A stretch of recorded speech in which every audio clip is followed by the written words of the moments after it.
ಇವತ್ತು ಸಂಕ್ರಾಂತಿ ಹಬ್ಬದ ಸಂಭ್ರಮ. ಈ ಸಂಭ್ರಮದ ಮಧ್ಯೆ ರಕ್ಷಿತಾ ಅವರ ಮನೆಯಲ್ಲಿ ಎರಡೆರಡು ಸಂಭ್ರಮ ಒಟ್ಟೊಟ್ಟಿಗೆ ಮನೆ ಮಾಡಿದೆ. ಒಂದು ಕಡೆ ಹಬ್ಬ ಆದರೆ ಮತ್ತೊಂದು ಕಡೆ ತಮ್ಮನ ಮದುವೆ ಸಂಭ್ರಮ. ಸೊ ಎರಡು ಸಂಭ್ರಮದ ಬಗ್ಗೆ ಮಾತಾಡ್ತೋಣ. ಮೇಡಮ್ ನಮಸ್ತೆ, ಹೇಗಿದ್ದೀರಾ ಮೇಡಮ್? ತಮ್ಮನ ಮದುವೆ ವಿಚಾರಕ್ಕೂ ಮೊದಲೇ ಹಬ್ಬ ಅಂತ ಬಂದಾಗ ಫಸ್ಟು ಹಬ್ಬದ ಫೀಲ್ ಹೇಗಿರುತ್ತೆ ಅಂತ ಕನ್ನಡಿಗರು ತೋರಿಸ್ಕೊಟ್ಟಿದ್ದು ಸಿನಿಮಾಗಳು ಅಂತಂದರೆ ಜನ್ಮದ ಜೋಡಿ ಇತಾರಲ್ಲ, ತಂದೆ ಕೆಲಸ ಮಾಡಿದಂಥ ಸಿನಿಮಾ. ಈಗಲೂ ಕೂಡ ಎಷ್ಟೋ ಹಬ್ಬಗಳಲ್ಲಿ ಆ ಸಿನಿಮಾದ ಹಾಡುಗಳಿಗೆ ಕಂಪ್ಲೀಟ್ ಆಗೋದಿಲ್ಲ ಹಬ್ಬ. ಸೊ ಹಬ್ಬಗಳು ಅಂದ ತಕ್ಷಣ, ಅದು ಸಂಕ್ರಾಂತಿ ಅಂದ ತಕ್ಷಣ ನಿಮಗೆ ನೆನಪಾಗುವಂಥದ್ದು? ಸಂಕ್ರಾಂತಿ ಮದುವೆಗಿನ್ನ ಮುಂಚೆ ತುಂಬ ಬೇರೆ ಥರ ಇತ್ತು ಕಣೋ. ಅಂದರೆ ಮನೇಲಿ ಪೊಂಗಲ್ ಮಾಡೋದು, ಸ್ವೀಟ್ ಪೊಂಗಲ್ ಮನೇಲಿ ಪೂಜೆ ಮಾಡ್ತೀವಿ, ಅದೆಲ್ಲ ತುಂಬ ನಾರ್ಮಲ್. ನನಗೆ ನನ್ನ ಮದುವೆ ಆದಮೇಲೆ ಆ ಸಂಕ್ರಾಂತಿದು ನಿಜವಾದ ಅರ್ಥ ಗೊತ್ತಾಗಿದ್ದು ಅನಿಸುತ್ತೆ. ಅಂದರೆ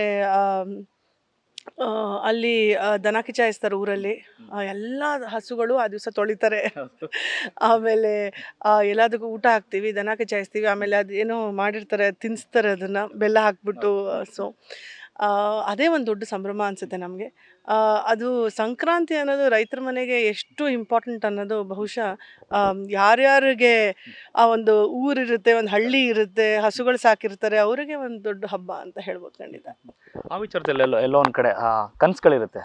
ಎಷ್ಟೊಂದು ಕಡೆ ಒಂದು ಸೆಟ್ಲ್ ಆದಮೇಲೆ ನಾನೊಂದು ಜಾಗ ತಗೋಬೇಕು, ನಾನು ಇಷ್ಟಪಟ್ಟ ಒಂದಷ್ಟು ಪ್ರಾಣಿಗಳನ್ನ ಇಟ್ಕೊಂಡು ನಾನೊಂದು ನಡೆಸ್ಕೊಂಡು ಹೋಗಬೇಕು ಅಂತ. ಸೊ ನಿಮ್ಮ ಲೈಫಲ್ಲಿ ಕೂಡ ಹಸುಗಳದಂತಿದೆಯಲ್ಲ, ಅಮ್ಮನ ತೋಟದಲ್ಲಿ ಎಷ್ಟೋ ಜನ ನೋಡಿದಾಗ ಆ ಖುಷಿನೇ ಬೇರೆ, ಆ ಸಂಭ್ರಮದ ಬೇರೆ. ಅದರಲ್ಲೂ ಸಂಕ್ರಾಂತಿ ಬಂತಂದ್ರೆ ಕಿಚ್ಚೋಸೋದಾಗಲಿ, ನೀವುಗಳನ್ನ ನಡೆಸ್ಕೊಡೋಂಥ ಸಂಭ್ರಮ ಆಗಲಿ, ಸಡಗರ ಆಗಲಿ, ಆ ಥರ ಫೀಲ್ ಹಸುಗಳನ್ನ ಸಾಕಬೇಕು ಅನ್ನೋ ಕಾನ್ಸೆಪ್ಟ್ ಮೊದಲಿಂದ ಇದೆ. ಯಾವಾಗ ಸ್ಟಾರ್ಟ್ ಆಯ್ತು ಅಂತ? ಆ್ಯಕ್ಚುಲಿ ಹೆಂಗಾಗಿದ್ದು ಅಂದರೆ, ಪ್ರೇಮ್ ಮೊದಲಿಂದ ಸಣ್ಣವರಿಂದ ಹಸುಗಳು ಸಾಕು ಅಭ್ಯಾಸ ಆಯ್ತು ಅನಿಸುತ್ತೆ. ಅದಾದಮೇಲೆ ತುಂಬ ವರ್ಷಗಳು ಅವ್ರ ಊರಿಗೆ ಹೋಗಿರಲಿಲ್ಲ. ಅಂದರೆ ಇಲ್ಲೇ ಸಿನಿಮಾ ಗಿನ್ಮಾ ಅಂದ್ಕೊಂಡು ಅವ್ರ ಅಮ್ಮಂಗೆ ತುಂಬ ಆಸೆ ಇತ್ತು. ಅಂದರೆ ನಮ್ಮದೇ ತೋಟ ಇರಬೇಕು, ಹಸುಗಳಿರಬೇಕು ಅಂತ.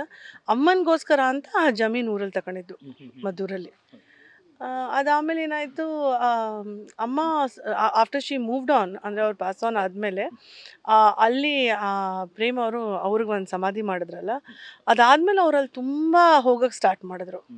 ಅದಾದಮೇಲೆ ಅವ್ರಿಗೆ ಆ ಥರ ಹಸು ಬೇಕು, ಈ ಥರ ಹಸು, ಗಿರ್ ಹಸುಗಳು ತಗೊಬರೋಕ್ಕೆ ಶುರು ಮಾಡಿದ್ರು. ಗುಜರಾತಿಂದ, ರಾಜಸ್ಥಾನಿಂದ, ನಾರ್ತ್ ಇಂಡಿಯಾಯಿಂದ ಎಲ್ಲ ಅವರೇ ಹೋಗಿ ತಗೊಬರೋರು. ಅದೆಲ್ಲ ವಾಯಾ ಲಾರಿಗಳು ಬರುತ್ತೆ, ಟ್ರಕ್ಗಳು ಬರುತ್ತೆ. ಸೊ ಅವರು ಎಲ್ಲೆಲ್ಲಿಂದನೂ ತಗೊಂಬಂದರು.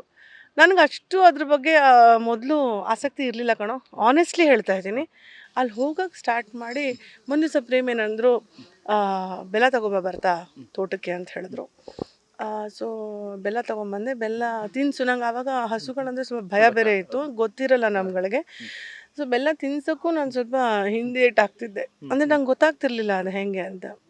ಆಮೇಲೆ ಈಗ ಹೆಂಗಾಗಿದೆ ಅಂದರೆ, ಆಮೇಲೆ ಅದು ತಿನ್ನಿಸಿ ನಾನು ಹೋಗಿ ನಾನೇ ಓಪನ್ ಮಾಡಿಬಿಟ್ಟು ಅಲ್ಲಿ ಮಧ್ಯದಲ್ಲಿ ಹೋಗಿ ಕೂತ್ಕೊಂಡಿರ್ತೀನಿ, ಹಸುಗಳ ಜೊತೆಲ್ಲ ಆಟ ಆಡ್ತೀನಿ, ಅದೇ ಹತ್ರಕ್ಕೆ ಬರುತ್ತೆ. ಬಟ್ ನಿನ್ನೆ ಒಂದು ವಿಚಾರ, ಆಶ್ಚರ್ಯದ ವಿಚಾರ ಏನಂದರೆ, ಪುಟಾಣಿ ಅಂತ ಒಂದು ಸಣ್ಣ ಲ್ಯಾಮ್ ನಿನ್ನೆ ಹುಟ್ಟಿತ್ತು. ಒಂದು ಕುರಿಮರಿ ಹುಟ್ಟಿತ್ತು. ಅದ್ರ ತಾಯಿ ಅದಕ್ಕೆ ಮೊದಲನೇ ಕುರಿ ಅದಕ್ಕೆ ತಾಯಿ ಅದಕ್ಕೆ ಹಾಲು ಕುಡಿಸಿರ್ಲಿಲ್ಲ.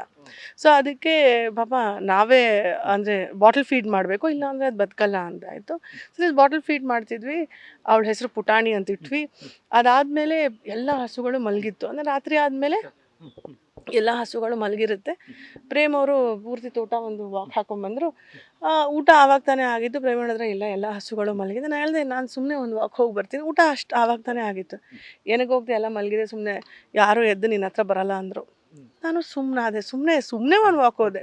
ನಾನು ಹೋಗೋಕ್ಕೆ ಸ್ಟಾರ್ಟ್ ಮಾಡಿದ್ಮೇಲೆ ಎಲ್ಲ ಹಸುಗಳು ನಿಂತ್ಕೊಂಡು ನನ್ನ ಹತ್ರ ಬಂತು. ಅಂದರೆ ಆ ಕನೆಕ್ಷನ್ ಹೇಗಿದೆ ಅಂದರೆ, ನಾನು ಪ್ರತಿ ವಾರ ಬಂದು ಬೆಲ್ಲ ತಿನ್ನಿಸ್ತೀನಲ್ಲ, ಅದಕ್ಕೆ ಅದು ಒಂದೊಂದೇ ಹೆಸರು ಕರೆದ್ರೆ ಗಂಗಾ, ಕೃಷ್ಣ ಅಂದರೆ ಅದು ಬರುತ್ತದು ಹತ್ತಿರ. ಸೊ ಆ ಕನೆಕ್ಟ್ ನನಗೆ ಅಲ್ಲಿ ಬೆಳೆಯೋಕ್ಕೆ ಶುರುವಾಯಿತು. ಈಗಂತೂ ಒಂದು ವಾರಕ್ಕೆ ಒಂದು ಸಲ ತೋಟಕ್ಕೆ ಹೋಗಲಿಲ್ಲ ಅಂದರೆ ಆಗೋದೇ ಇಲ್ಲ ಕಣೋ. ಅಷ್ಟು ನನಗೆ ಅದೆಲ್ಲ ತುಂಬ ಹತ್ತಿರ ಆಗಿರೋ ಪ್ರಾಣಿಗಳು. ಯಾವಾಗಾದ್ರೂ ಬ್ರೀಡಿಂಗ್ಗೆ ಅಂತ ಯಾವುದಾದ್ರೂ ಹಸು ಮಾರ್ತಾ ಇದ್ದರೆ ಸಖತ್ ಬೇಜಾರಾಗುತ್ತೆ. ಒಂದು ವಾರ ಹೋಗಲ್ಲ ನಾನು ತೋಟಕ್ಕೆ, ಬಿಕಾಸ್ ಅದು ನನಗೆ ಅಂದರೆ ಸಣ್ಣ ಅದು ಹುಟ್ಟಿದೆ ನಮ್ಮ ತೋಟದಲ್ಲಿ, ಅದಕ್ಕೆ ಅಟ್ಯಾಚ್ಮೆಂಟ್ ನಂಗೆ ತುಂಬ ಜಾಸ್ತಿ ಇದೆ ಕಣೋ. ನಂಗೆ ಅದೆಲ್ಲ ತುಂಬ ಇಷ್ಟ.